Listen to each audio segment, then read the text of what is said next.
আজ আমরা এমন এক সত্তাকে নিয়ে বসেছি, যিনি একাধারে দ্রোহের আগুন, আবার অন্যদিকে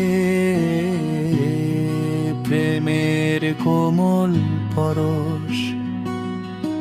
যার লেখনী পরাধীনতার শৃঙ্খল ভাঙতে শিখিয়েছিল,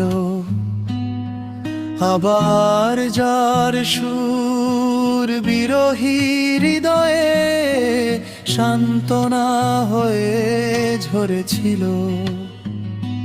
তিনি আমাদের জাতীয় কবি, বিদ্রোহী কবি কাজী নজরুল ইসলাম। আজকের এই বিশেষ নিবেদন ধূমকেতুর জয়গান। উপস্থাপক নজরুল মানে অন্যায়ের বিরুদ্ধে এক বলিষ্ঠ কণ্ঠস্বর। তিনি বলেছিলেন, মোমো এক হাতে বাঁকা বাঁশের বাঁশরি, আর হাতে রণতুরজান। শোষিত মানুষের অধিকার আদায়ে তার কলম চলতো তলোয়ারের মতো। গান কারা রইল কপাট অথবা দুর্গম গিরিকান্তার মরু। উপস্থাপক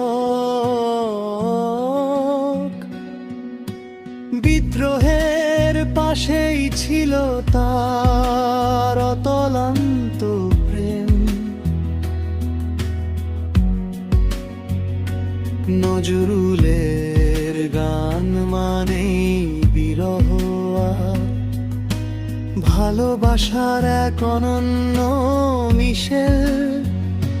তার গানে যেমন পাওয়া যায় রাধা কৃষ্ণের প্রেম, তেমনি পাওয়া যায় না বলা অনেক কথা। গান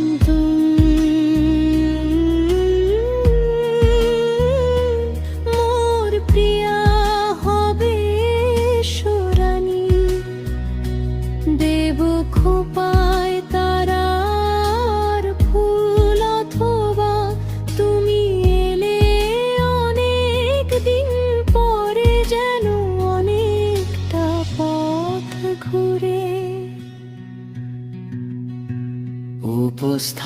উপস্থাপক নজরুল ছিলেন অসাম্প্রদায়িক চেতনার মূর্ত প্রতীক। তিনি একই হাতে লিখেছেন কালজয়ী শ্যামা সঙ্গীত, আবার তার হাতেই ঠেলে উঠেছে শ্রেষ্ঠ সব ইসলামী গজলনাদ। মানুষের হৃদয়ে ভক্তির যে রোষ তিনি সিঞ্চন করেছেন, তা অতুল।